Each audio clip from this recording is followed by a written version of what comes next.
அந்த காலத்தில் அண்ணாமலை ரெட்டியார்னு ஒருத்தர் இருந்தார். அவர் வெங்கனூர் அப்படிங்கிற கிராமத்தில் இருந்தார். அங்கேருந்து விருத்தாசலம் கோவிலுக்கு தவறாமல் போயிட்டு வந்துக்கிட்டு இருந்தார். இடையில் வெள்ளாறு, அதில் ஒரு சமயம் வெள்ளம் வந்துட்டுது. இவரால் போக முடியல.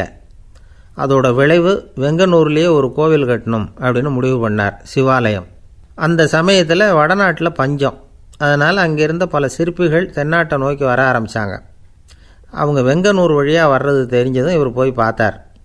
இங்கே ஒரு கோவில் கட்டணும், அதுக்கு நீங்கள் உதவணும்னார்.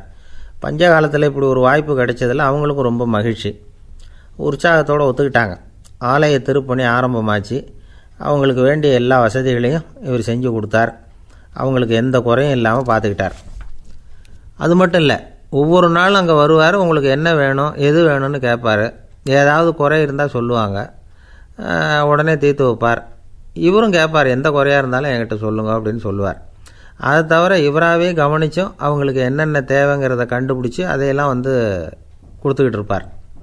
என்ன தேவைன்னாலும் அதை நிறைவேற்றி வச்சுருவார். அந்த சிற்பிகளின் தலைவன் ஒருத்தன், அந்த ஆளுக்கு வெத்தலை பாக்கு போடுறது பழக்கம். இதை தெரிஞ்சுக்கிட்டு அதுக்காகவே ஒரு ஆளை ஏற்பாடு பண்ணார். வேணுங்கிறப்போலாம் நீ வெத்தலை சிவல் மடித்து கொடுக்க வேண்டியது உன் வேலை அப்படின்னு ஒருத்தனை ஏற்பாடு பண்ணிட்டார். இப்படியெல்லாம் செஞ்சதும் அவங்களுக்கும் ரொம்ப உற்சாகம். ரொம்ப பொறுப்பாக சிற்ப வேலைகளை செஞ்சுக்கிட்டு இருக்கிறாங்க. ஒரு நாள் என்னாச்சு தெரியுமா? அந்த சிற்பிகளின் தலைவன் ரொம்ப நுணுக்கமாக ஒரு வேலையை செஞ்சுக்கிட்டு இருக்கிறான். சாரம் போட்டு அது மேலே படுத்துக்கிட்டு அண்ணாந்து பார்த்து உச்சியில் நுணுக்கமான சிற்பங்களை உருவாக்கிக்கிட்டு இருக்கான். சிற்பியின் கவனம் செதறப்படாதுங்கிறதுனால இவர் மெதுவாக சத்தம் போடாமல் கிட்ட போய் நின்று அதை கவனிச்சிக்கிட்டு இருக்கிறார். அந்த சிற்பி வழக்கம் போல் வெத்தலை பாக்குக்காக இடது கையை கீழே நீட்டினான். அந்த சமயம் பார்த்து அவருக்கு தாம்பூலம் கொடுக்குறவன் அங்கே இல்லை, எங்கேயோ போயிருக்கிறான். அண்ணாமலை ரெட்டியார் என்ன பண்ணார் தெரியுமா? தனக்காக கொடுக்கப்பட்ட தாம்பூலத்தை வாங்கி சிற்பியின் கையில் கொடுக்குறார். அவன் வாங்கி போட்டுக்கிட்டான். இது என்ன இன்னைக்கு வெத்தலை சீவல் வேறு மாதிரி இருக்குது, வாசனை தாம்பூலமாக இருக்குது அப்படின்னு யோசனை பண்ணிவிட்டு கீழே திரும்பி பார்க்குறார். பார்த்தா ரெட்டியார் மறுபடியும் சிற்பி கை நீட்டும் பொழுது கொடுக்கறதுக்காக தாம்பூலத்தை மடித்து வாங்கி வச்சுக்கிட்டு தயாராக நிற்கிறார். சிற்பிக்கு அதிர்ச்சி. உடனே பொத்துன்னு கீழே குதிச்சான். ஐயா, என்ன இது நீங்களா அப்படின்னா. இவர் சொன்னார், நான் ஒன்றும் தப்பு பண்ணலையே, உன்னுடைய கை புண்ணியம் செஞ்ச கை, கோயில் கட்டுற கை, அந்த கைக்கு தாம்பூலம் கொடுக்கறதுல என்ன தப்பு அப்படின்னாராம். ஏற்கனவே பஞ்சத்தில் அடிபட்டு வந்த எங்களை நீங்கள் ஆதரித்ததே பெரிய விஷயம். இந்த செயல் என்னை ஒரு பெரிய கடனாளி ஆக்கிவிட்டுது. ஐயா, எங்களுக்கு உணவு உடை இதை மட்டும் நீங்கள் கொடுத்தா போதும், ஊதியம்னு எதுவும் வாங்க மாட்டோம் அப்படின்னு நானும். அந்த சிற்பி எவ்வளோ வற்புறுத்தியும் எதுவும் வாங்கிக்கலையாம். இந்த செய்தியை தமிழ் தாத்தா டாக்டர் ஊவேசா சொல்லியிருக்கிறார். அந்த காலத்தில் எப்படிப்பட்டவங்கள்லாம் வாழ்ந்துருக்கிறாங்க பாருங்கள். இந்த காலத்தில் ஒருத்தர் கோவில் கட்டினார், வேலை செய்கிற எல்லாருக்கும் சாப்பாடு போடுவார். சிற்ப வேலை செஞ்சுட்டு சாப்பிட வர்ற ஒவ்வொருத்தர் கையையும் அன்பாக பிடிச்சி முத்தம் கொடுத்து உள்ளே அனுப்புவார். அந்த கைகளுக்கு நீங்கள் கொடுக்குற மரியாதையாது அப்படின்னு கேட்டாங்க. அடா, அது இல்லைங்க, ஏற்கனவே முதல் பந்தியில் சாப்பிட வந்தவன் மறுபடியும் வர்றானான்னு கண்டுபிடிக்கிறதுக்காக கையை பிடிச்சி மோந்து பார்க்குறேன் அப்படின்னாராம் அவர். வாழ்க்கையில் சில சந்தர்ப்பங்களில் நாம் சில அவமானங்களை சந்தித்தே தீர வேண்டியிருக்கு. என்ன பண்ணுறது, காலம் அப்படி. அவமானப்படுறவங்க உடனே அடங்கி போய்டுறது தான் உலக வழக்கம். அவமானப்பட்டால் உடனே சீறி எழறவங்களும் உண்டு. ஆனால் அதையே ஒரு சவாலாக எடுத்துக்கிட்டு முன்னுக்கு வர்றவங்களும் சில பேர் இருக்கிறாங்க. அவங்க ரொம்ப அபூர்வம். இன்றைக்கி மனோதத்துவ நிபுணர்கள்லாம் என்ன சொல்கிறாங்க தெரியுமா? அவமானப்பட்டுட்டா உடனே அடங்கி போயிடக்கூடாதான். அதையே ஒரு சவாலாக எடுத்துக்கிட்டு மனசில் ஒரு வைராக்கியத்தோடு முயற்சி பண்ணினா வாழ்க்கையில் எல்லாரும் முன்னேறலாமா.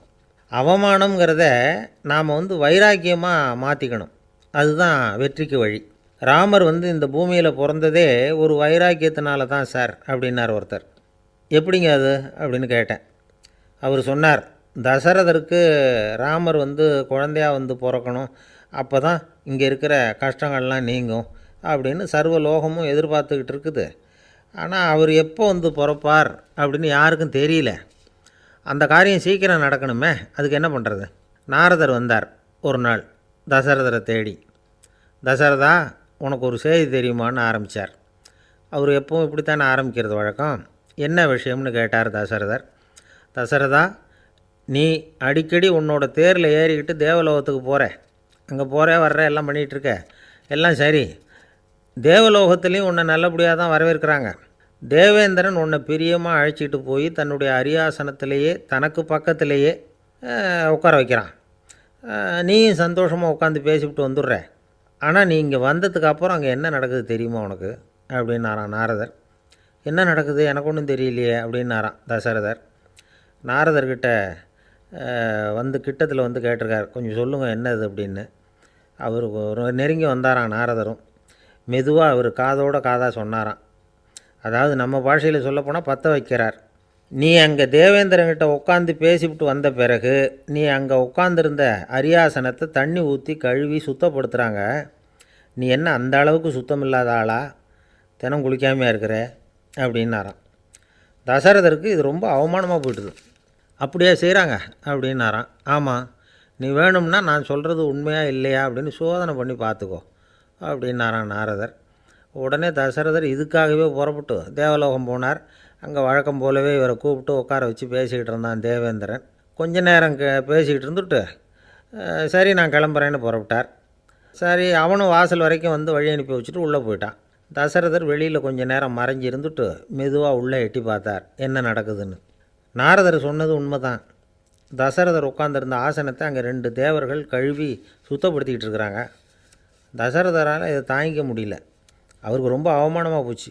நேராக கிடுகிடுன்னு தேவேந்திரங்கிட்டே போனார். நான் உட்காந்துருந்த இருக்கையை சுத்தம் பண்ணுறியே, நான் என்ன அந்த அளவுக்கு பாவியா அப்படின்னு கேட்டார். ரொம்ப கோபமாக கேட்டார். தசரதரே, மனுஷனுக்கு 3 கடன்கள் உண்டு. தேவ கடன், ரிஷி கடன், பித்ரு கடன். இதை தீர்க்காதவன் பாவியாகிறான். இதில் மகனை பெறுவதால் தான் பித்ரு கடன் தீரும். உனக்கு மகன் கிடையாது, அதனால் நீ பாவியாகிற. பாவி உட்காந்துருந்த இடம்ங்கிறதுனால அதை சுத்தம் செய்ய வேண்டியது எங்கள் கடமை அப்படின்னு நானாம் தேவேந்திரன். இந்த இடத்துல தசரதருக்கு ஏற்பட்ட அவமானம் ஒரு வைராக்கியமாக மாறிச்சு. தேவேந்திரனே கேட்டுக்கோ, ஒரு மகனை பெற்ற பிறகு தான் இந்த சபையில் மறுபடியும் அடி எடுத்து வைப்பேன் அப்படின்னு சொல்லிவிட்டு போயிட்டாராம். போய் புத்திர காமேஷ்டி யாகம் பண்ணார். புத்திரர்கள் பிறந்தார்கள். இந்த கதையில் உள்ள கருத்து என்னென்னா, தேவேந்திரன் தசரதரை அப்படி அவமானப்படுத்தலைன்னா அவருக்கு இப்படி ஒரு வைராக்கியம் பிறந்திருக்குமா யோசித்து பார்க்கணும். நமக்கு ஏற்படுகிற சில அவமானங்களையும் வைராக்கியமாக மாற்றிக்குவோம். அப்படி மாற்றிக்கிட்டோம்னா வாழ்க்கையில் வந்து முன்னேறலாம். நம்ம ஆளுங்க சில பேர் அவமானத்தை வந்து வைராக்கியமாக மாற்றிக்கிறது எப்படி தெரியுமா? நம்மக்கிட்ட ஒரு பையன் சொன்னான், எங்கள் அப்பா என்னை எல்லாருக்கும் முன்னாடி வச்சு திட்டிவிட்டார், பொறுப்பு இல்லாமல் ஊர் சுற்றுறேன்னு சொல்லி அவமானப்படுத்தி விட்டார். இனிமேல் நீ என் முகத்திலேயே முழிக்காதரா போடான்னு வேறு சொல்லிவிட்டார். எனக்கு ரோஷம் வந்துட்டுது. அந்த அவமானத்தை வைராக்கியமாக மாற்றிக்கிட்டேன்.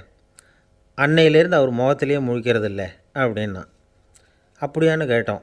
ஆமாங்க, அவர் வீட்டில் இல்லாத நேரமாக பார்த்து உள்ளே சமையல் கட்டுக்கு போய் சாப்பிட்டுட்டு நைஸாக வெளியில் வந்துடுவேன் அப்படிங்கிறான் அவன். ஒரு ஆள் ராமகிருஷ்ணரை தேடி வந்தான். அவன் கையில் 1000 பொற்காசுகள் வச்சுருந்தான். அதை அவர்கிட்ட கொடுத்து இதை ஏற்றுக்கணும் அப்படின்னு ரொம்ப பணிவாக கேட்டுக்கிட்டான். அவர் பார்த்தார், இது எனக்கு தேவையில்லை, ஆனாலும் உன்னுடைய மனசை புண்படுத்துறதுக்கு நான் விரும்பலை, அதனால் நீ கொடுக்குறத வாங்கிக்கிறேன்னார். வாங்கிக்கிட்டார். அப்புறம் கேட்டார், இதை பாரு, இனிமேல் இதெல்லாம் என்னுடைய இது தானே அப்படின்னார். ஆமாம், அதையெல்லாம் நான் உங்களுக்கே கொடுத்துட்டேன்னா அவன். சரி, இப்போ நீ எனக்காக ஒரு காரியம் பண்ணணும்னார். என்ன செய்யணும்னு சொல்லுங்கன்னா, இந்த நாணயங்களையெல்லாம் எடுத்துக்கிட்டு போய் கங்கை நதியில் எரிஞ்சுட்டு வா அப்படின்னார். இவனுக்கு அதிர்ச்சியாக போச்சு. என்ன பண்ணுறது, இனிமேல் அது முடியாதுன்னு சொல்ல முடியாது. ஏன்னா அந்த நாணயங்களையெல்லாம் அவருக்கே கொடுத்துட்டான். இனிமேல் அதெல்லாம் இவனுடையது இல்லை. பேசாமல் அவ்வளோவே அள்ளிக்கிட்டு ஆத்தங்கரைக்கு போனான். போனவன் ரொம்ப நேரம் திரும்பியே வரல. ராமகிருஷ்ணருக்கு சந்தேகம், என்ன ஆச்சு அந்த மனுஷனுக்கு, காசுகளோடு அந்த கங்கையில் குதிச்சுட்டானா, போகும்பொழுதே ஒரு மாதிரியாக தான் போனான், போய் என்னன்னு பார்த்துட்டு வாங்க அப்படின்னார். அங்கே இருந்த ஒருத்தர் ஓடி போய் பார்த்தார். அவர் போய் பார்க்கும்பொழுது அவன் அங்கேயே இருந்தான். அதுக்கப்புறம் அவர் திரும்பி வந்தார். வந்து விவரத்தை சொன்னார். அதாவது அவன் கங்கை கரையில் உட்காந்துக்கிட்டு ஒவ்வொரு நாணயமாக 1 2ன்னு எண்ணி எண்ணி வீசிக்கிட்டு இருக்கிறான்.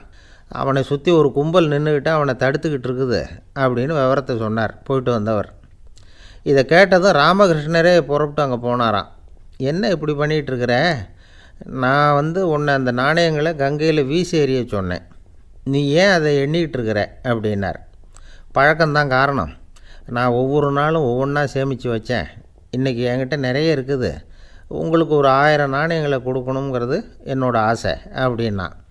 இப்போ ராமகிருஷ்ணர் சொன்னார், ஒரே நேரத்தில் எல்லாத்தையும் சம்பாதிச்சிருந்தா நீ எண்ணுறது பொருத்தமாக இருக்கும். எல்லாத்தையும் இழக்கும்போது ஒவ்வொன்றா எண்ணிக்கிட்டு இழக்கிறதுங்கிறது சரியான செயல் இல்லை. அதனால் ஒரே தடவையாக எல்லாத்தையும் தூக்கி எறிஞ்சிடும் அப்படின்னார். இது இழப்பது அப்படிங்கிற ஒரு உயர்ந்த நிலை. இதை நாம் யதார்த்த வாழ்க்கையில் சம்மந்தப்படுத்தி பார்த்து குழப்பிக்கிட்டு இருக்கக்கூடாது. இழக்கிறேன்னு சொல்லிக்கிட்டு இருக்கிற காசையெல்லாம் ஆற்றுலையும் குளத்துலையும் கொண்டு போய் எறிஞ்சிட்டு வாங்க அப்படின்னு உபதேசம் பண்ணுறதாக யாரும் நினச்சிடக்கூடாது. இதில் நாம் புரிஞ்சிக்க வேண்டியது என்னென்னா, எதையாவது ஒன்றை இன்னொருத்தருக்கு கொடுக்கணும் அப்படின்னு விருப்பப்பட்டால் அதை மனப்பூர்வமாக கொடுத்துட்டு அதையே நினச்சிக்கிட்டு இருக்கக்கூடாது. நம்மால் ஒருத்தர் ஒரு 100 ரூபா நோட்டை தன்னுடைய நண்பர் ஒருத்தர்கிட்ட கொடுத்து, இது உனக்கு தான் வச்சுக்கோ அப்படின்னார். அவர் பார்த்தார், இது இனிமேல் எனக்கு தானே சொந்தம் அப்படின்னார். ஆமான்னார் அவர். அப்படின்னா எனக்காக நீ ஒரு உதவி செய்யணும்னார். சொல்லுங்கள் செய்கிறேன்னார் அவர். இந்த 100 ரூபா நோட்டை தீ வச்சு கொளுத்தி விடுன்னார். இவர் அதிர்ச்சியாகி அவரை பார்த்தார். இப்போ அவர் சொன்னார், நீ எனக்கு அன்பாக கொடுத்தது இது, இந்த நோட்டு கள்ள நோட்டுங்கிறது எனக்கு முன்னாடியே தெரியும், சீக்கிரம் கொளுத்தி விடு, அதுதான் நம்ம 2 பேருக்குமே நல்லது அப்படின்னாராம் அவர். காசியில் இருக்கிற கடவுள் காசி விஸ்வநாதர், அங்கே இருக்கிற தேவி காசி விசாலாட்சி. இவங்க 2 பேரும் ஒரு நாள் பேசிக்கிட்டு இருந்தப்போ கடவுள் சொன்னார், இந்த மனிதர்களை நாம் ரொம்பவும் நம்பிக்கையோடு தான் படைச்சிருக்கிறோம், இருந்தாலும் அவங்களுக்கு தான் நம்பிக்கை இல்லை, எதுலேயும் ஒரு உண்மையான நம்பிக்கை இல்லாமல் வாழ்ந்துக்கிட்டு இருக்கிறாங்க அப்படின்னார். என்ன அப்படி சொல்கிறீங்க? அதை பாருங்கள், எவ்வளவு பேர் காசியை தேடிட்டு கங்கையில் குளிச்சுக்கிட்டு இருக்கிறாங்க, அவங்களெலாம் நம்பிக்கை இல்லைன்னா இவ்வளவு தூரம் தேடிட்டு இங்கே குளிப்பாங்களா அப்படின்னு நாங்கள் தேவி. சரி, அதை சோதித்து பார்க்கலாம் அப்படின்னு 2 பேரும் முடிவு பண்ணிக்கிட்டாங்க. உடனே ஒரு திட்டம் போட்டாங்க. அது எப்படின்னா, நாம் 2 பேருமே பக்தர்கள் மாதிரி உருவத்தை மாற்றிக்கிட்டு கங்கை கரைக்கு போக வேண்டியது. நான் கங்கையில் இறங்கி குளிக்கிறேன், கொஞ்ச நேரத்தில் சுழலில் மாட்டிக்கிட்டது மாதிரி நடிக்கிறேன். நீ உடனே கரையிலிருந்து சத்தம் போடும், என்னோடய வீட்டுக்காரரை யாராவது காப்பாற்றுங்களேன்னு சத்தம் போடும்.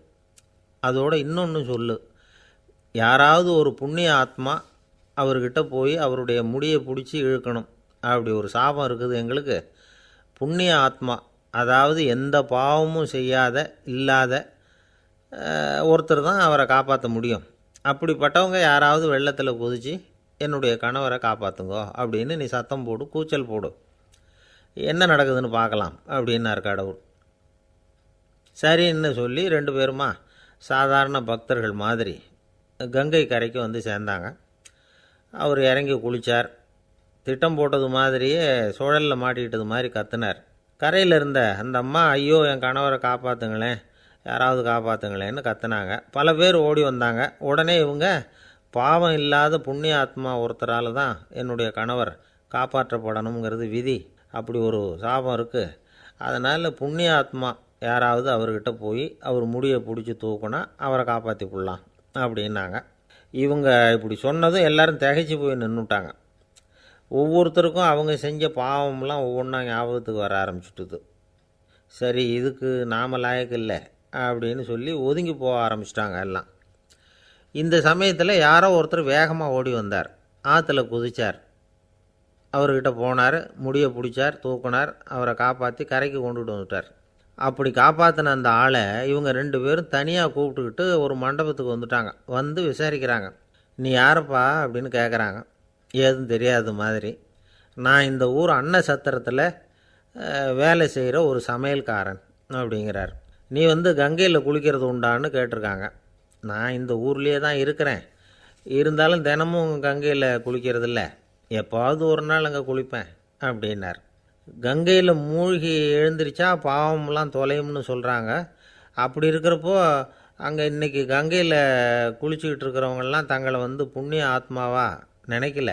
கங்கையில் குளிக்காத நீ உன்னை புண்ணிய ஆத்மாவாக நினச்சி என்னை காப்பாற்ற வந்திருக்கிற, அது எப்படி அப்படின்னு கேட்டார்.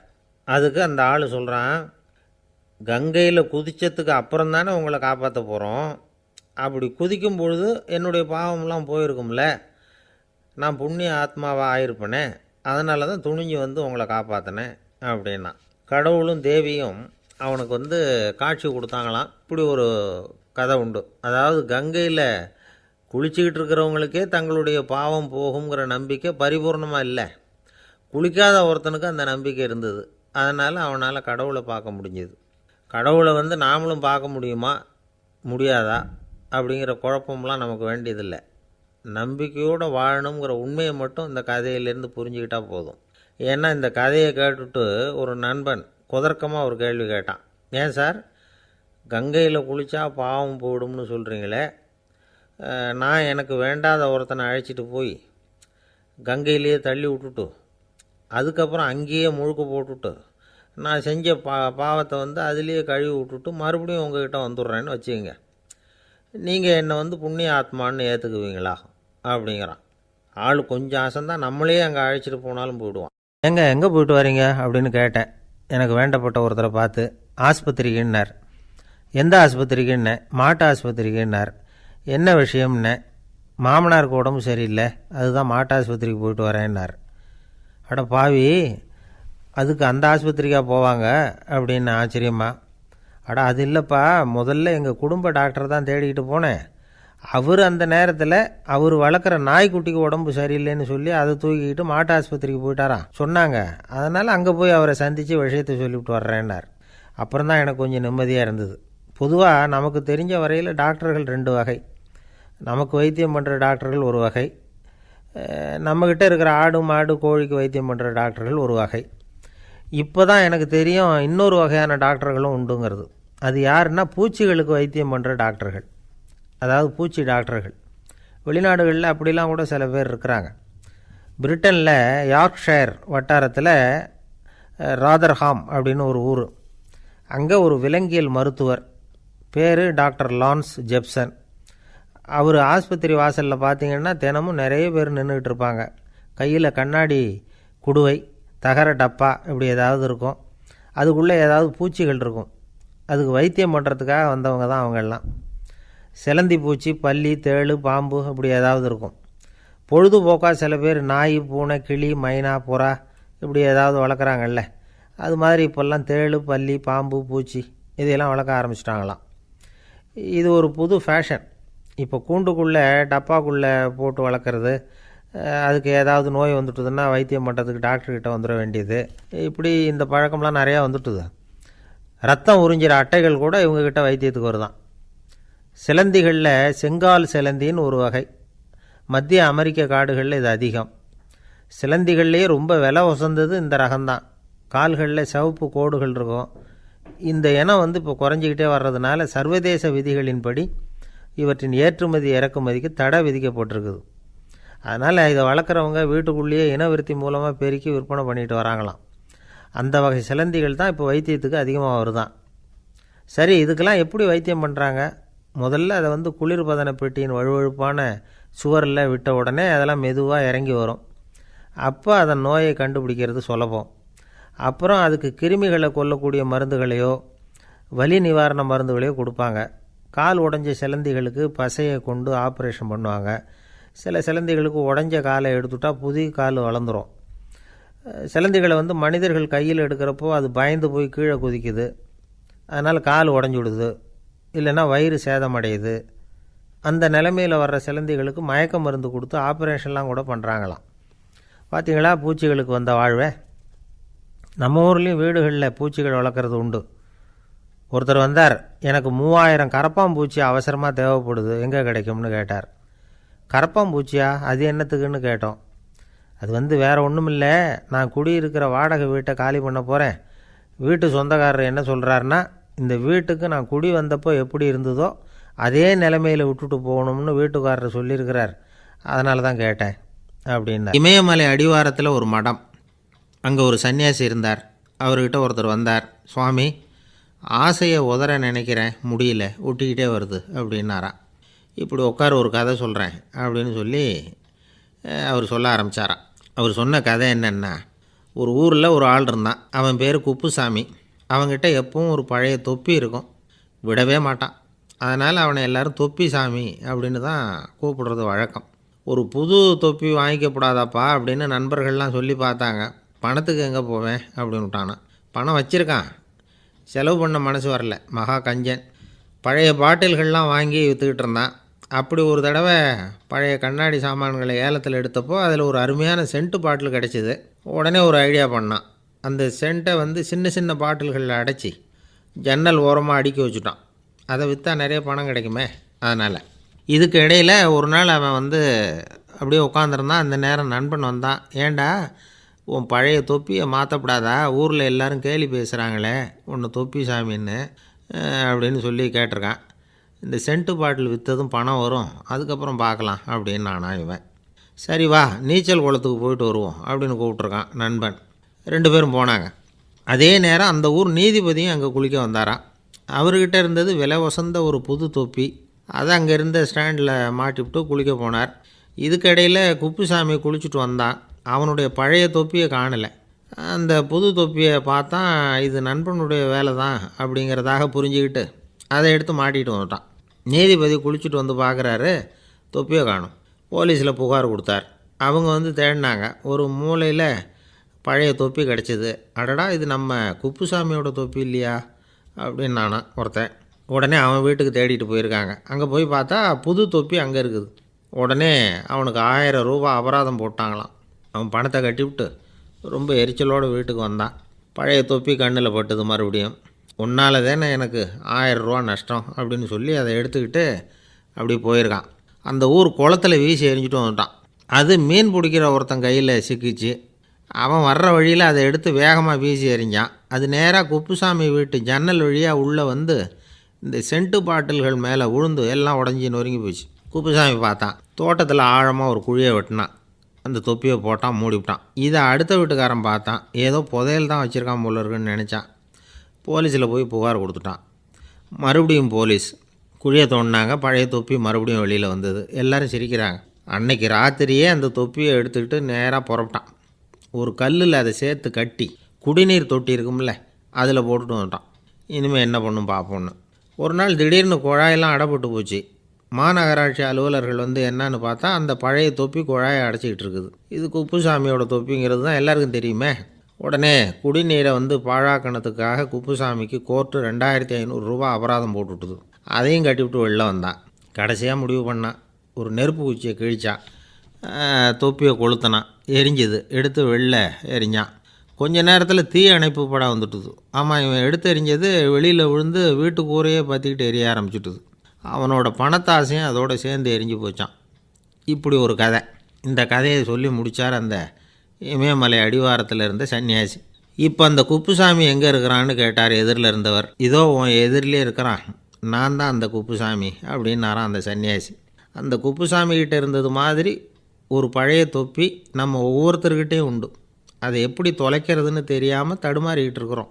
அது என்ன தொப்பிங்கிறீங்களா? அதுதான் நம்மை சூழ்ந்திருக்கிற மாயை அப்படிங்கிறார் சுவாமி சின்மயானந்தர். மெய்ஞானம் கிடைக்கிறப்போ மாயை எரிஞ்சு போகும் அப்படிங்கிறது அவருடைய கருத்து. நம்மால் ஒருத்தர் வேகமாக ஓடி வந்தார். காலில் மாட்டியிருந்த பழைய செருப்பு 2ஐயும் ஆவேசமாக தூக்கி ஒரு கிணத்துல போட்டுட்டு வெறுங்காலோடு நடந்து வந்துக்கிட்டு இருக்கிறார். ஏன் அப்படி பண்ணீங்க அப்படின்னு கேட்டோம். அந்த செருப்புக்கு சொந்தக்காரன் பின்னாடி வந்துக்கிட்டு இருக்கிறான், அதனால் அப்படி பண்ணேன் அப்படிங்கிறார் இவர். ஒரு தந்தை தன்னோட பிள்ளைய ரொம்ப தைரியசாலியாக வளர்க்கணும்னு ஆசைப்பட்டார். அதுக்காக அவனை கூப்பிட்டு உட்கார வச்சு இப்படி உபதேசம் பண்ணார். இதை பாருப்பா, நான் உன்னாட்டம் இருக்கிறப்போலாம் எதுக்கும் பயப்பட மாட்டேன், ரொம்ப துணிச்சலாக இருப்பேன். ஒரு நாள் ஒரு அப்பாவி எலியை ஒரு பூனை துரத்திட்டு ஓடிச்சு. நான் உடனே என்ன செஞ்சேன் தெரியுமா? அந்த பூனையை பிடிச்சேன். அது வாலில் ஒரு பட்டாசு சரத்தை கட்டினேன், கொளுத்தி விட்டேன். படபடன்னு வெடிக்க ஆரம்பிச்சுட்டுது. அது துள்ளிக்கிட்டு அங்கேயும் இங்கேயும் ஓடி இருக்கு பாரு ஓட்டம், ரொம்ப தமாஷு அப்படின்னார் அப்பா. இப்படி சொல்லிவிட்டு பையனை பார்த்து, இதை கேட்குறதுக்கு உனக்கும் துணிச்சல் வருதா? நான் என்னுடைய செயலை நீ கேட்குறப்போ உனக்கு துணிச்சல் வருதா அப்படின்னு கேட்டார். வருதுன்னா பையன். எப்படின்னா அப்படிங்கிற விவரத்தையும் சொன்னான் அவன். அதாவது எலியை விரட்டினத்துக்காக பூனை வாலில் பட்டாசு கொளுத்துனீங்க நீங்கள், பூனையை விரட்டினத்துக்காக உங்கள் கழுத்தில் பட்டாசு சரத்தை மாட்டினா என்னென்னு தோணுது எனக்கு அப்படின்னா பையன். பையனோட துணிச்சல் அப்பாவே நடுங்க வச்சுட்டுது. அது சரி, ஒரு அப்பா பிள்ளைக்கு இப்படியா உபதேசம் பண்ணுறது? எல்லாருக்கிட்டையும் அன்பாக பழகிறது எப்படி அப்படின்னு சொல்லி கொடுக்கணும். பிஞ்சு உள்ளங்களில் நஞ்சை தூவலாமா? ஒரு நாள் விநாயகர் ஒரு பூனையோடு விளையாடிக்கிட்டு இருந்தாராம். அப்படி ஆசையாக விளையாடிக்கிட்டு இருந்தப்போ அவரோட கை நகம் தவறுதெல்லாம் பூனையோட முகத்தில் பட்டுட்டு தான். அது ஒரு சின்ன கீறலை உண்டாகி விட்டுது. அப்பா அவர் அதை ஒரு பெருசாக நினைக்கல. கொஞ்ச நேரத்துக்கு அப்புறம் விநாயகர் வீட்டுக்கு வந்தார். அவங்க அம்மா பார்வதி தேவியை பார்த்தார். பார்வதி தேவி கன்னத்தில் விரலால் கீறினது மாதிரி ஒரு அடையாளம் இருந்தது. விநாயகருக்கு அதிர்ச்சி, ஆச்சரியம். நம்ம அம்மா இந்த உலகத்துக்கே தாயார், அப்பேற்பட்ட அவங்க முகத்திலேயே கீறலை உண்டாக்கக்கூடியவங்க யாராக இருக்க முடியும் அப்படின்னு யோசனை பண்ணார். தாயே, உன்னுடைய கன்னத்தில் இந்த வடு எப்படிம்மா ஏற்பட்டதுன்னு கேட்டார். குழந்தாய், இது நீ செஞ்ச காரியம்தான்ப்பா. உன்னுடைய கை நகம் கீறினதுனால ஏற்பட்ட வடு தான் இது அப்படின்னாங்க அவங்க. விநாயகர் திடுக்கிட்டு போட்டார். எப்படிம்மா அது? நான் எந்த காலத்துலேயும் ஒன்று அப்படி கீறினதாக எனக்கு நினைவு இல்லையே அப்படின்னார். இன்றைக்கி காலையில் ஒரு பூனையை கீறினதை நீ மறந்துட்டியா அப்படின்னாங்க அந்த அம்மா. விநாயகர் திகைச்சு போய் நின்னார். பார்வதி தேவி சொன்னாங்க, இதை பார்ப்பா, இந்த உலகத்தில் இருக்கக்கூடிய எல்லா உயிர்கள்லேயும் நான் இருக்கிறேன். நான் தான் இந்த உலகமாக ஆகியிருக்கிறேன். ஆகையினால நீ யாரை துன்புறுத்தினாலும் அது உண்மையிலேயே என்ன துன்புறுத்தினதாக தான் வந்து முடியும் அப்படின்னாங்க. விநாயகர் மனசுக்குள்ளே ஒரு வெளிச்சம் ஏற்பட்டு தான். அதுக்கப்புறம் அவர் யாரையுமே கல்யாணம் பண்ணிக்காததுக்கு அதுதான் காரணமாக. இந்த உலகத்தில் எல்லாரையும், இங்கே இருக்கிற எல்லாத்தையும் தாயின் வடிவமாக அவர் பார்க்க ஆரம்பிச்சிட்டாராம். குருதேவர் ராமகிருஷ்ணர் இந்த கதையை எடுத்து சொல்லியிருக்கிறார். நபிகள் நாயகம் ஒரு தடவை ஒரு நாற்காலியில் உட்காந்து என்னமோ யோசனை பண்ணிகிட்டு இருந்திருக்கிறார். அப்போ அவரோட உடையில் ஒரு கீழ்ப்பகுதி தரையில் படிஞ்சு கிடந்திருக்குது. அங்கே விளையாடிக்கிட்டு இருந்த ஒரு பூனை அது மேலே வந்து படுத்து தூங்கி போச்சு. தொழுகை செய்ய வேண்டிய நேரம் வந்துட்டது. நபிகள் நாயகம் எழுந்திருக்க பார்த்தார். அப்போ தான் பூனை தன்னோட உடை மேலே படுத்து தூங்கிட்டு இருக்கிறது கண்ணில் படுது. பூனையோட தூக்கத்தை கலைக்க விரும்பல அவர். தன்னுடைய சகோதரியை கூப்பிட்டார். ஒரு கத்திரிக்கோள் எடுத்துகிட்டு வர சொன்னார். பூனை படுத்திருந்த உடைப்பகுதி மட்டும் இருக்குல்ல, அதை மட்டும் அதோடு கத்திரிச்சு விட்டுட்டு அதுக்கப்புறம் அவர் எழுந்திரிச்சு தொழுகைக்கு போனாராம். அதாவது பிற உயிர்கள்கிட்ட எப்படி அன்பு காட்டணுங்கிறத பெரியவங்க எவ்வளவோ விதத்தில் நமக்கு எடுத்து காட்டியிருக்கிறாங்க. இருந்தாலும் எத்தனை பேர் மனசில் அதெல்லாம் உரைச்சிருக்குது. நாமளும் நம்ம ட்ரெஸ்ஸு மேலே ஒரு பூனை படுத்திருந்தா ஒரு கத்திரிக்கோலை தான் தேடுவோம், எடுத்துக்கிட்டு வர சொல்லுவோம். துணியை வெட்டுறதுக்கு பதிலாக இல்லை அதோட வாழை வெட்டினா என்ன அப்படின்னு தோணும். ஒரு ஆள் ரொம்ப பிரியமாக ஒரு பூனையை ஆற்றுல குளிப்பாட்டிக்கிட்டு இருந்தானா. எப்படி? அந்த பூனையை ஆற்று தண்ணியில் அமுக்கி அமுக்கி குளிப்பாட்டிக்கிட்டு இருக்கிறான். அந்த வழியாக போன பெரியவர் ஒருத்தர் இதை பார்த்தார். இதை பார்ப்பா, பூனையை அது மாதிரி ஆற்று தண்ணியில் அமுக்கி குளிப்பாட்டாத, மூச்சு திணறி செத்து போடும் அப்படின்னு அட்வைஸ் பண்ணார். நீ போய் அவன் வேலையை பார்த்துக்கிட்டு, எனக்கு எல்லாம் தெரியும்னா இவன். சரின்னு அவர் போயிட்டார். கொஞ்ச நேரம் கழித்து அவரே அந்த வழியாக திரும்பி வந்துக்கிட்டு இருந்தார். ஆற்றுல பூனையை குளிப்பாட்டிக்கிட்டு இருந்தவன் அழுதுகிட்டு உட்காந்துருக்கிறான். பக்கத்தில் அந்த பூனை செத்து கிடக்குது. இதை பார்த்தார் பெரியவர். நான் தான் அப்போவே சொன்னேனே அந்த பூனையை ஆற்றுல நினைக்காதேன்னு, அதை கேட்டிருந்தா இப்படி ஆயிருக்குமா அப்படின்னார். அந்த ஆள் கோபமாக இவரை முறைச்சி பார்த்தான். அட போய்யா, இந்த பூனை ஆற்றுல குளித்ததுனால ஒன்றும் செத்து போகல, குளித்ததுக்கப்புறம் அதோட உடம்பு ஈரமாக இருக்குதுன்னு அதை புழிஞ்சேன், அதனால தான் இப்படி ஆயிட்டுது அப்படின்னு நானா. ஊரில் ஒரு இளைஞன் இருந்தான். ஒரு நாள் அவன் ஒரு குருவை தேடிக்கிட்டு புறப்பட்டான். ஊரை விட்டு வெளியில் போனான். போகிற வழியில் ஒரு காடு. அந்த காட்டில் ஒரு மரத்தடியில் ஒரு பெரியவர் உட்காந்துருக்கிறார். அமைதியாக மௌனமாக அவர் அமர்ந்திருக்கிறார். இந்த பெரியவரை விசாரிக்கலாம், குருவை தேடி கண்டுபிடிக்கிறதுக்கு இவர் ஏதாவது ஒரு வழி சொல்லி கொடுப்பார் அப்படின்னு நினச்சிக்கிட்டு அவரை நெருங்கினான். ஐயா, எனக்கு ஒரு குரு தேவை, எங்கே கிடைப்பார், அவரை எப்படி அடையாளம் கண்டுபிடிக்கிறது, அதை பற்றி ஏதாவது விவரம் சொன்னீங்கன்னா நான் கண்டுபிடிச்சிக்குவேன் அப்படின்ட்டுருக்கான். பெரியவர் நிமிர்ந்து பார்த்தார். தம்பி, அது ரொம்ப சுலபம். அவர் வயசானவராக இருப்பார், என்னை விட சுமார் 30 வயசு அதிகமாக இருக்கும். அவர் ஒரு மரத்தடியில் தான் உட்காந்துருப்பார் அப்படின்ட்டுருக்கான். சரிங்க பெரியவரே, அது என்ன மாதிரியான மரம், எப்படி இருக்கும் அப்படின்னு கேட்டிருக்கான். பெரியவர் அந்த விவரங்களையும் சொல்லியிருக்கிறாரு. அது மட்டும் இல்லை, சந்திக்கிற நாள், நேரம், வினாடி முதற்கொண்டு எல்லா விவரங்களையும் துல்லியமாக சொன்னாராம். இவ்வளவு விவரங்களை இவரால் எப்படி சொல்ல முடியுது அப்படின்னு இவனுக்கு ஆச்சரியம். இருந்தாலும் அந்த பெரியவர் கடைசியாக ஒரு விவரம் சொன்னார். அது என்ன தெரியுமா, எப்படியும் நீ அவரை சந்திக்கிறதுக்கு ஒரு 30 வருஷம் ஆகும் அப்படின்னு சொல்லிவிட்டாராம். ரொம்ப நன்றிங்க பெரியவரே அப்படின்னு சொல்லிவிட்டு அந்த இளைஞன் புறப்பட்டுருக்கான். இப்போ அவனுக்கு குரு பற்றின விவரம் எல்லாம் கிடச்சிட்டுது, சந்திக்கிற நேரமும் தெரிஞ்சுட்டுது. ஆனால் 30 வருஷம் அவரை தேடி அலைய வேண்டியிருக்குமே. அவன் தேட ஆரம்பித்தான். காடு மலை எல்லாம் சுற்றி அலைஞ்சான். பல வருஷங்கள் தேடினான். அழுத்து போயிட்டான். கடைசியில் அவனுக்கும் வயசாகிட்டுது. கடைசியில் தன்னுடைய சொந்த ஊருக்கே திரும்பி போய்கிட்டு இருந்தான். அங்கே ஒரு மரத்தடியில் அவன் தேடிக்கிட்டு இருந்த குருநாதர் கிடைச்சார். யார் அவருன்னா, 30 வருஷத்துக்கு முன்னாடி வழி சொல்லி கொடுத்தாருல அதே பெரியவர். அவருக்கு இப்போ 30 வயசு அதிகமாக இருந்தது. அதே மரம். அன்னைக்கு பெரியவர் சொன்ன அடையாளம் இப்போ பொருத்தமாக இருந்தது. இப்போ அந்த பெரியவர் சொன்னார், சரியாக வந்து சேர்ந்துட்டேன், வா, உனக்காக தான் நான் இவ்வளவு காலமும் காத்துக்கிட்டு இருந்தேன் அப்படின்னாரான். என்ன சொல்கிறீங்கன்னு இருக்கான். 30 வருஷத்துக்கு முன்னாடி என்கிட்ட வந்தியே, அப்போவே என் காலம் வந்து முடிஞ்சு போயிருந்தது. அப்போவே என்ன உனக்கு அடையாளம் தெரியல, அதனால் இவ்வளவு காலம் உனக்காக காத்துட்ருக்கும்படி ஆகிட்டுது அப்படின்னாரான். ஐயா, அப்போவே நீங்கள் சொல்லியிருக்கலாமே, இதுதான் 30 வருஷம் கழித்து நீ சந்திக்க போகிற இடம், நான் தான் உன்னுடைய குரு அப்படின்னு சொல்லியிருக்கலாமே அப்படின்ட்டுருக்கான். அந்த பெரியவர் சிரிச்சுக்கிட்டே இதுக்கு பதில் சொன்னாராம், நான் எவ்வளவோ விவரமாக தான் சொன்னேன், நீ சரியாக புரிஞ்சிக்கல. காரணம், அப்போது நீ போதுமான அளவுக்கு பக்குவம் பெற்றிருக்கவில்லை. அதனால் புரியும் சக்தி இல்லாமல் போயிட்டுதப்போ 30 ஆண்டு காலம் நீ அலைஞ்சி தெரிஞ்சிருக்கிற. அது காரணமாக இப்போ உனக்கு அந்த பக்குவம் வந்துட்டுது.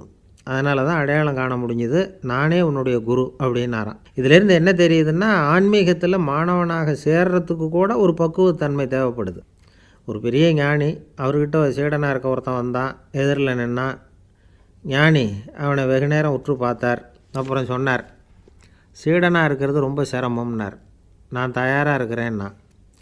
அது இன்னமும் சிரமமாச்சே, இங்கே குருவாக இருக்கிறது மட்டுமே சுலபம் அப்படின்னாராம். அப்படின்னா நான் குருவாகவே ஆகிடுறேன் அப்படின்னானா. இது போலவே இந்த காலத்தில் கதை ஒன்று உண்டு. ஒரு பள்ளிக்கூடத்தில் வகுப்பு ஆசிரியர் மாணவனை திட்டிக்கிட்டு இருந்தார். டேய், நீ 100க்கு 10 மார்க்கு தான் வாங்கிக்கிட்டு இருக்க. இவ்வளவு மோசமாக நீ படித்தா கடைசியில் மாடு மேய்க்கிறது கூட லாய்க்கு இல்லாதவனா ஆகிடுவேன். அதுக்கப்புறம் என்ன செய்ய போகிறேன் அப்படின்னாராம். பையன் தலையை சொரிஞ்சிக்கிட்டே சொன்னானா, சார் அப்படின்னா ஒன்று செய்கிறேன் அப்படின்னானா. இவர் கேட்டிருக்கார், என்ன செய்ய போகிறேன்னு. வேறு என்ன சார், உங்களை மாதிரி ஒரு ஆசிரியர் ஆகிடுறேன் அப்படின்னானா. உலகத்தில் எது எதுக்கோ ஆராய்ச்சி கூடங்கள் இருக்குதுல்ல, அது மாதிரி தூக்கத்தை பற்றி ஆராய்ச்சி பண்ணுறதுக்கு ஒரு ஆராய்ச்சி கூடம் இருக்குது. அப்படி ஆராய்ச்சி பண்ணணும்னா அதுக்கு மூழ்கிக்கிட்டு இருக்கணும்ல. அதனால தான் அந்த ஆராய்ச்சி கூடம் இங்கே இல்லை. அமெரிக்காவில் பாஸ்டன் பல்கலைக்கழக மருத்துவமனையில் அது இருக்குது. அங்கே தூக்கத்தை பற்றி பலவிதமான ஆராய்ச்சிகள் பண்ணிகிட்டு இருக்கிறாங்க. அந்த ஆராய்ச்சி கூடத்தில் இயக்குனராக இருக்கிற ஒரு நிபுணர், அவர் என்ன சொல்கிறார் தெரியுமா? உங்களுக்கு தூக்கம் வரலையா, நீங்கள் நல்லா தூங்கிறதுக்கு தாராளமாக சில யோசனைகளை என்னால் சொல்ல முடியும் அப்படிங்கிறார். யோசனை தானே, காசா பணமாக கேட்டு வச்சுக்கலாமே. உணவு, மனநிலை, தூங்கும் இடத்தோட சூழ்நிலை, படுக்கைக்கு செல்கிறப்போ உள்ள பழக்க வழக்கங்கள், இது காரணமாக ஒருத்தருக்கு தூக்கம் வராமல் போகலாம். தூக்கம் வராததுக்கு இதுதான் காரணம்னா அதையெல்லாம் சுலபமாக கட்டுப்படுத்தலாங்கிறார் அவர். தூக்கத்தை வரவழைக்கக்கூடிய ஒரு நல்ல மருந்து உடற்பயிற்சி. ஆனால் ஒன்று, படுக்க போகிற நேரத்தில் இது மாதிரி உடற்பயிற்சிகள் எல்லாம் செய்யக்கூடாது. கொஞ்சம் முன்னாடி பகல்லையே இந்த பயிற்சிகளை செய்கிறது நல்லது. தூக்கம் வராமல் அவதிப்படுறவங்க பிற்பகல் நேரங்களில் காஃபி, டீ இது மாதிரி பானங்களை சாப்பிடக்கூடாது. மது அருந்துறது கூட தூக்கத்தை பாதிக்கும். வெது வெதுப்பான நீரில் குளிக்கிறது, தியானத்தில் ஈடுபடுறது, ஓய்வாக இருக்கிறது, படுக்கிறது, அதாவது படுக்கிறதுக்கு முன்னாடி ஒரு குவளை பால் சாப்பிட்றது, இதெல்லாம் தூக்கத்தை வரவழைக்கிறது ரொம்ப உதவியாக இருக்கும். இன்னொரு விஷயம் என்னென்னா, தூங்கி ஆகணுமேங்கிற கவலை வேண்டியதில்லை. அப்படி நினச்சி கவலைப்படுறதை விட்டுடணும்.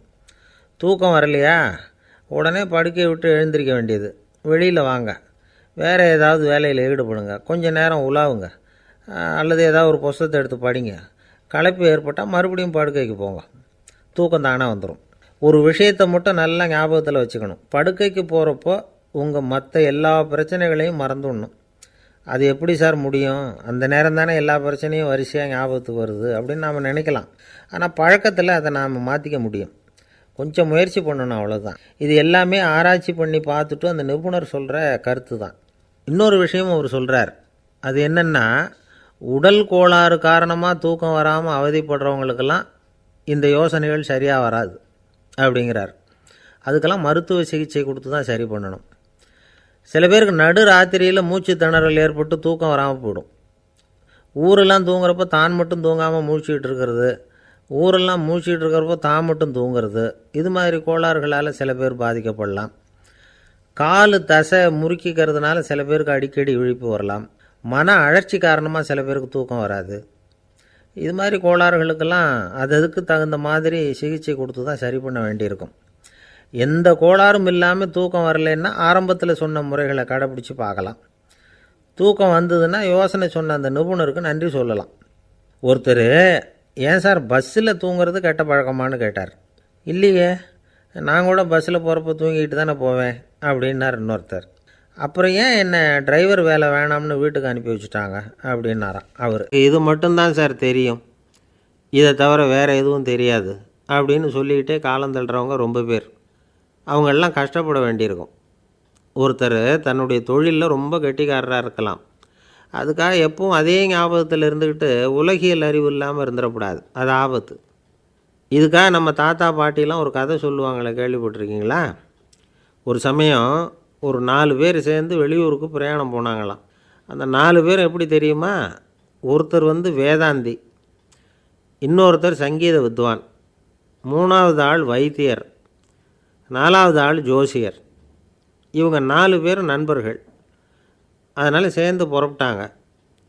வழியில் ஒரு ஊரில் தங்கினாங்க. இருட்டி போச்சு. அதனால் இன்றைக்கி ராத்திரி இங்கேயே தங்கி இருந்துட்டு நாளைக்கு புறப்படலாம் அப்படின்னு தீர்மானம் பண்ணாங்க. சாப்பாட்டுக்கு என்ன பண்ணுறது? அங்கேயே கடைத்தெருவுக்கு போய் சாமான்லாம் வாங்கியாந்து சமைச்சி சாப்பிட்லாம்னு முடிவு பண்ணாங்க. 4 பேர் இருக்கிறதுனால ஆளுக்கு ஒரு காரியமாக செய்யலாம் அப்படின்னு வேலையை பிரிச்சுக்கிட்டாங்க.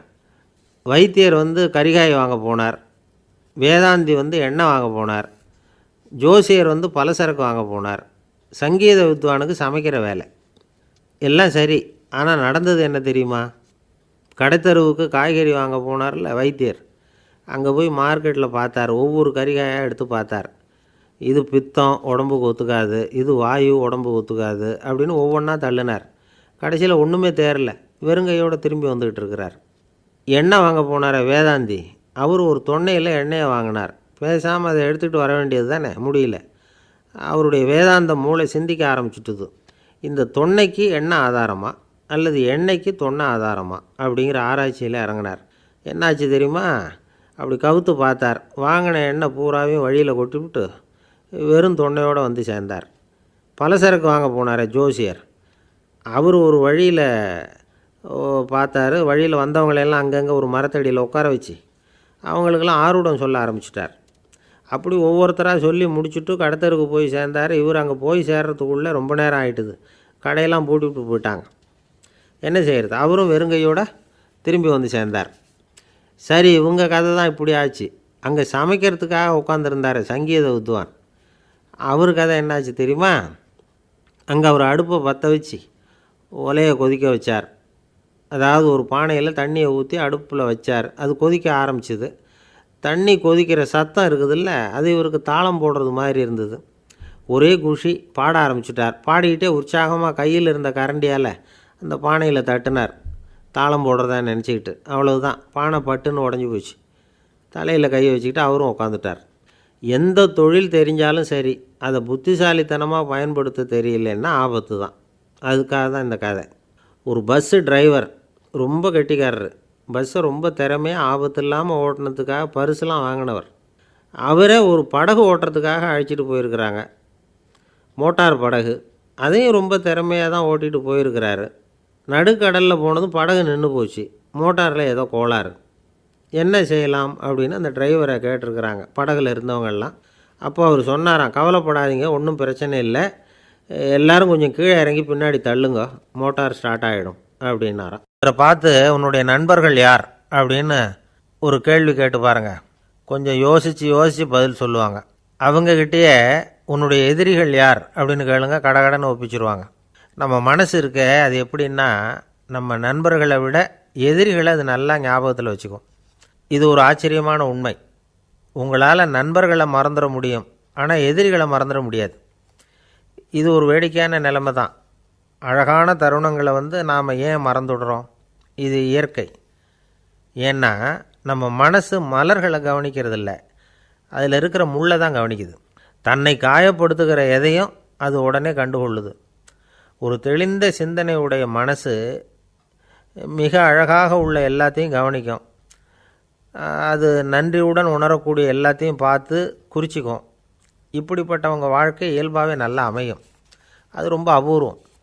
மனசில் உள்ள ஒரு சிறிய அமைப்பை மாற்றுவதை பொறுத்து தான் இந்த விஷயம் அப்படிங்கிறார் ஓஷோ. ஒரு யூத கோவில் இருந்து தான், அது யூதர்களின் மடமாகவும் இருந்தது. அங்கே ஒரு தலைமை குரு, அவர் ரொம்ப கண்டிப்பானவர். அந்த கோவிலை ஒட்டி ஒரு தோட்டம். ஒரு நாள் காலையில் அந்த தோட்டத்தில் 2 இளம் யூதர்கள் நடந்து போய்கிட்டு இருக்கிறாங்க. காலையில் 1 மணி நேரம், மாலையில் 1 மணி நேரம் அவங்க அந்த தோட்டத்தில் நடக்கிறதுக்கு அனுமதி உண்டு. மற்ற நேரங்களில் அவங்க மத புத்தகங்களை படிக்கணும், பிற விதிமுறைகளை கடைபிடிக்கணும். அந்த 2 பேருமே தொடர்ந்து புகைப்பிடிக்கிற பழக்கம் உள்ளவங்க. ஆனால் கோவில் மடத்தில் இருக்கிறப்போ அவங்க புகைப்பிடிக்க முடியாது, அது கடுமையான குற்றம். சரி, நாம் தோட்டத்தில் இருக்கிறப்போவாவது புகைப்பிடிக்கலாமா அப்படின்னு ஒரு ஆசை அவங்க 2 பேருக்குமே. இருந்தாலும் பயம். இப்படி கேட்டால் மதகுரு என்ன சொல்லுவாரோ அல்லது என்ன செய்வாரோங்கிற பயம். இப்படியே கொஞ்ச நாள் ஆச்சு. ஒரு நாள் அந்த 2 பேரில் ஒருத்தன் ரொம்ப கலங்கி போய் அந்த கோவிலிருந்து வெளியில் வந்துக்கிட்டு இருந்தான். வந்தவன் நேராக தோட்டத்து பக்கம் போனான். அங்கே இன்னொருத்தன் ஆனந்தமாக புகை பிடிச்சிக்கிட்டு இருக்கிறான். அதை பார்த்து தான் இவனுக்கு அதிர்ச்சி. அட கடவுளே, என்ன இது, நீ கேட்காமலே ஆரம்பிச்சிட்டியா அப்படின்னா. இல்லை இல்லை, நான் கேட்டுவிட்டு தான் ஆரம்பிச்சிருக்கேன்னா அவன். அப்படியா, என்ன மனுஷன் இவர், நானும் தான் கேட்டேன், என்னை கண்ணாமுன்னான்னு திட்டிவிட்டார். இது என்ன கோவிலா இல்லை நரகமா? உனக்கு புகை பிடிக்கணும்னு ஆசையாக இருந்தால் நரகத்துக்கு போகணும்னு சொல்லிவிட்டார். அது சரி, உன்னை மட்டும் எப்படி அனுமதிச்சார் அப்படின்னு கேட்டான் இவன். அவன் சிரிச்சுக்கிட்டே, நீ எப்படி கேட்ட சொல்லு அப்படின்னா. நாம் இந்த தோட்டத்துக்கு வர அனுமதிக்கப்பட்டிருக்கிறதே ஜபத்துக்காகத்தானே, அதனால் நான் ஜபம் சொல்லும் பொழுது புகை பிடிக்கலாமா அப்படின்னு கேட்டேன். அதுக்கு தான் அவர் சத்தம் போட்டு என்னை அடிக்கவே வந்துட்டார் அப்படின்னா இவன்.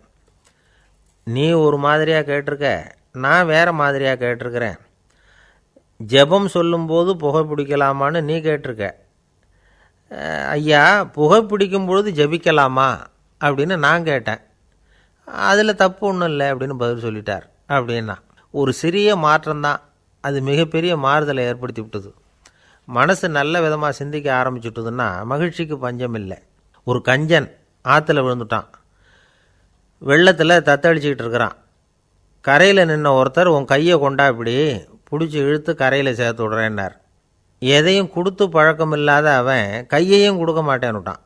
இவர் பார்த்தார், உன் கையை கொடுன்னு சொல்கிறதுக்கு பதிலாக நான் என் கையை கொடுக்குறேன் பிடிச்சிக்கோ அப்படின்னார். அவன் கப்புன்னு பிடிச்சிக்கிட்டான், இழுத்து கரையில் போட்டார். காலத்தில் பிரஷ்யா அப்படின்னு ஒரு தேசம் இருந்தது.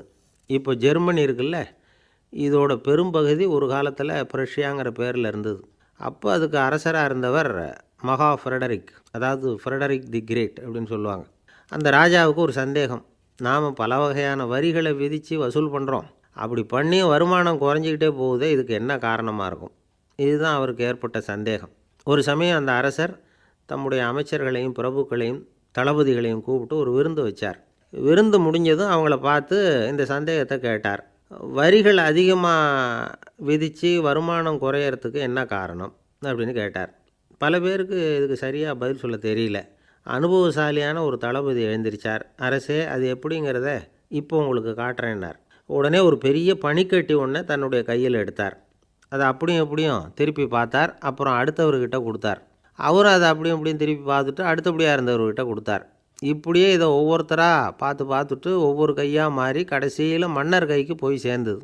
மன்னர் கைக்கு அந்த பனிக்கட்டி போய் சேர்ந்தப்போ அது கொஞ்சம் கொஞ்சமாக உருகி ஒரு பட்டாணி கடலை சைஸுக்கு ஆகிட்டுது. மன்னர் யோசனை பண்ணார், வரி அதிகமாக போட்டாலும் வந்து சேர்றது குறைவாக இருக்கிறதுக்கு என்ன காரணம் அப்படிங்கிறது அவருக்கு புரிஞ்சு போச்சு. காலம்தான் மாறிக்கிட்டு இருக்கே தவிர இந்த கையூட்டு வாங்குகிற பழக்கம் மாறினதாக தெரியல. இன்னொரு ராஜா இருந்தார். அவர் தன்னுடைய ராஜாங்கத்தில் லஞ்ச ஊழலே சுத்தமாக இருக்கக்கூடாது அப்படின்னு நினச்சார். அவர்கிட்ட பல்வேறு துறைகளுக்கும் பொறுப்பாக இருந்த பல பேரும் ரொம்ப சுத்தமாகவும் நேர்மையாகவும் இருந்தாங்க. ஒரே ஒருத்தர் மட்டும் எல்லார்கிட்டையும் லஞ்சம் வாங்கிட்டே இருந்தார். அவரை வேறு துறைகளுக்கு மாற்றி பார்த்தாரு. அந்த ராஜா என்னென்னமோ பண்ணி பார்க்குறாரு. எந்த வேலையை கொடுத்தாலும் அதுலேயும் லஞ்சம் வாங்கிறதுக்கு ஒரு வழியை உண்டு பண்ணிக்குவார் அந்த ஆள். ராஜாவுக்கு இது ஒரு பெரிய தலைவலியாக போட்டுது. இவர் என்ன பண்ணுறது, இவருக்கு என்ன வேலையை கொடுக்கறது, கொஞ்சம் கூட லஞ்சம் வாங்கிறதுக்கு சான்ஸே இல்லாத ஒரு வேலையை கொடுக்கணும் அப்படின்னு திட்டம் போட்டார். ஒரு நாள் அவருக்கு அந்த உத்தரவும் போட்டுட்டார். அதாவது அவருக்கு என்ன வேலைன்னா, கடற்கரையில் தான் அவருக்கு ஆஃபீஸ். அங்கேயே இருந்துக்க வேண்டியது. தினமும் எத்தனை கடல் அலை கரையில் வந்து மோதுது அப்படிங்கிறத கணக்கெடுத்து ராஜாவுக்கு தெரிவிக்க வேண்டியது. இதுதான் அவருக்கு வேலை. பேசாமல் அலையை எண்ணிட்டு உட்காந்துருக்கட்டும், அப்போவாவது அவர் லஞ்சம் வாங்குகிற சந்தர்ப்பம் இல்லாமல் போயிடும் அவருக்கு அப்படின்னு நினச்சார் ராஜா. இந்த ஆள் கடற்கரைக்கு போய் டியூட்டியில் ஜாயின் பண்ணிக்கிட்டார். ஒரே மாதத்தில் அங்கே சொந்தமாக ஒரு பிரம்மாண்டமான மாளிகை கட்டிவிட்டார். ராஜாவுக்கு இது பெரிய ஆச்சரியமாக போச்சு. அலைய என்ற வேலையில் அந்த ஆள் எப்படி பணம் சம்பாதிச்சார் அப்படின்னு விசாரித்து பார்த்தார் அக்கம் பக்கத்தில். அந்த ஆள் என்ன பண்ணியிருக்கிறாருன்னா, கடற்கரையில் போய் பொறுப்பை ஏற்றுக்கிட்ட உடனே அங்கே இருந்த மீனவர்கள்கிட்ட எல்லாம் இந்த கரையில் வந்து ஒரு நாளில் வந்து மோதுகிற அலைகள் எத்தனை அப்படின்னு கேட்டிருக்காரு. அது எப்படிங்க தெரியும்னு இருக்காங்க அவங்க. தினமும் அந்த எண்ணிக்கை தெரியணும். நம்ம ராஜாவுக்கு தினமும் அறிக்கை அனுப்பணும், டெய்லி ரிப்போர்ட்டு. தவறுனா நீங்கள் இந்த கடலில் போய் மீன் பிடிக்கிறதுக்கு ராஜாவோட அனுமதி கிடைக்காது அப்படின்ட்டுருக்காரு. உடனே மீனவர்களும் பயந்து போட்டாங்க. கடலுக்கு போகிறதுக்கு அனுமதி இல்லைன்னா பட்டினி கிடக்கிறது மாதிரி ஆகிடுமே. மெதுவாக அந்த ஆளுகிட்ட போனாங்க, காதோட காதாக சொன்னாங்க, ஐயா, எங்களால் வந்து கடல் அலையை வந்து எண்ண முடியாது.